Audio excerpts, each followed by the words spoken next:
Why do you trust criticism more than compliments? I don't know about you, but if someone criticizes me, I'm like, okay, they are being honest. Like, why would they lie about a criticism?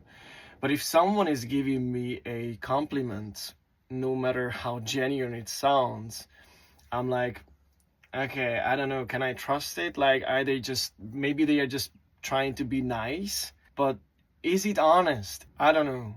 And where does it come from? I think it comes from back in the days where whenever I did something wrong, I knew that immediately because I got the right feedback for that. But if I didn't get any feedback, I was like, okay, I guess I didn't mess it up. So now in my adult life, whenever I get a compliment, I get suspicious. Like, okay, what do you want from me? Only positive things? This is just strange. And also, if you had not received compliments back then, giving compliments might be also difficult for you. Like, you are not trained for that either. And so what I do, or what I used to do, I wrap my compliment inside of a joke.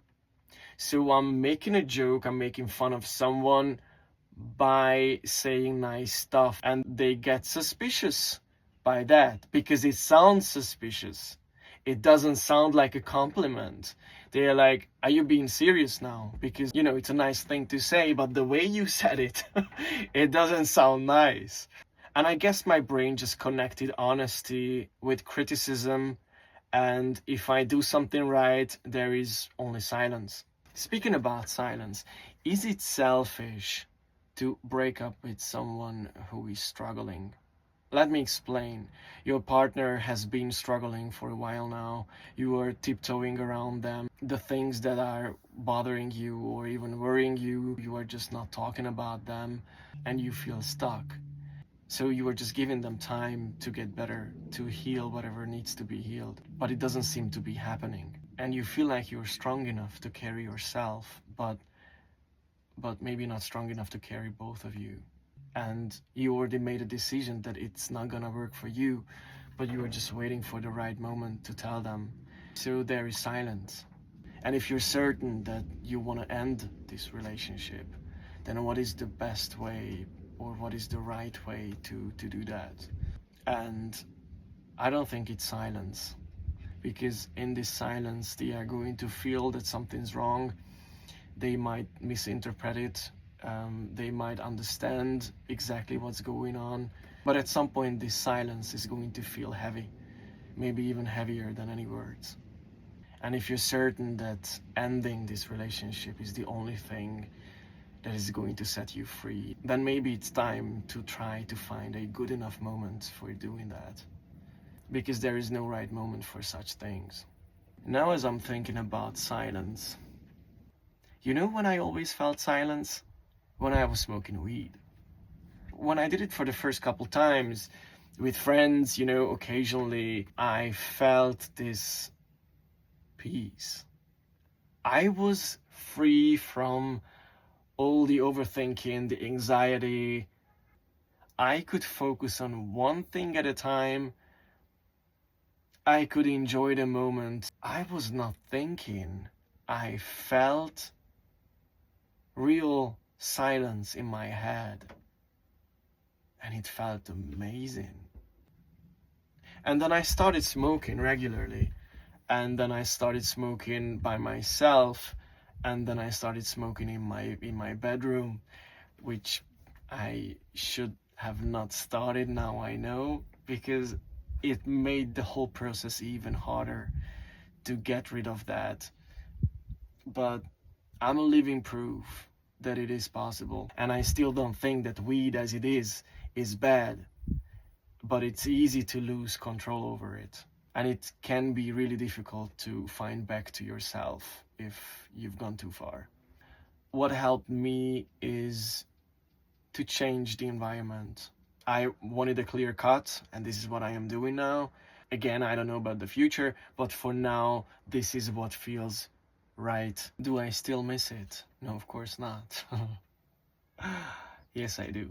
But it's not the same as it was at the beginning. I don't miss it every day, and I have my ups and downs.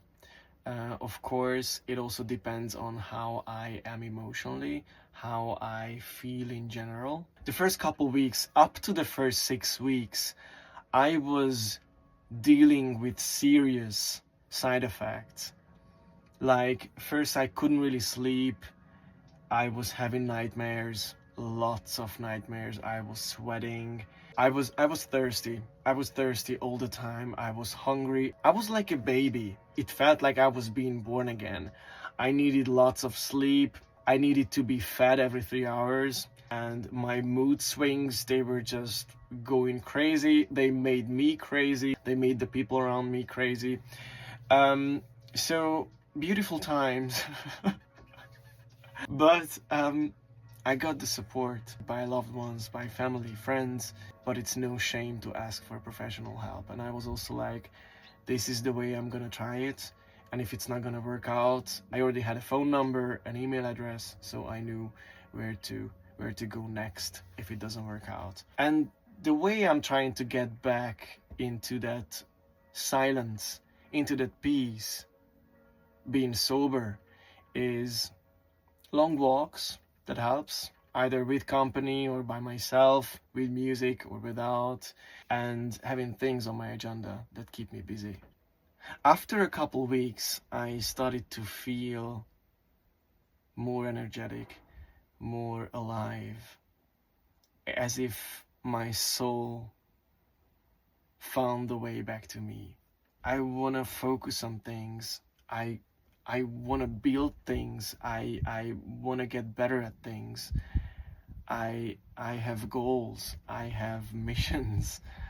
And I can again enjoy the moment without any substances. And for example, weed, it protected me for a while. It gave me the silence that I needed. And it's not an evil thing, but you can overuse it, you can misuse it.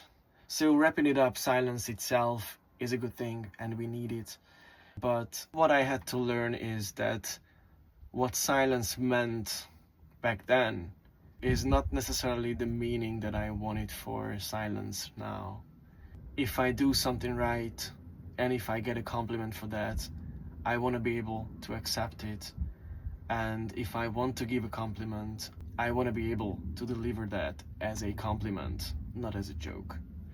Or if I've already decided that I no longer want to carry myself and my partner, then I'm not gonna choose silence.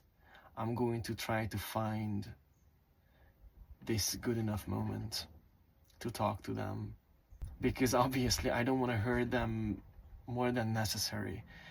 And the longer I wait, because I don't want to hurt them, I might hurt them even more with silence. And about my overthinking, when I stopped smoking weed, it came back, and regulating my own emotions seemed to be something I was just not trained for. Because whenever I would deal with something, I would just smoke it away. And it helped. I mean, it seemed to help. Now I know that they did not go anywhere. They were all piled up in here. And once I stopped smoking, all this anxiety just came out. And I did not experience this kind of silence for quite a bit. Maybe today silence stands for avoiding or hiding from something or someone.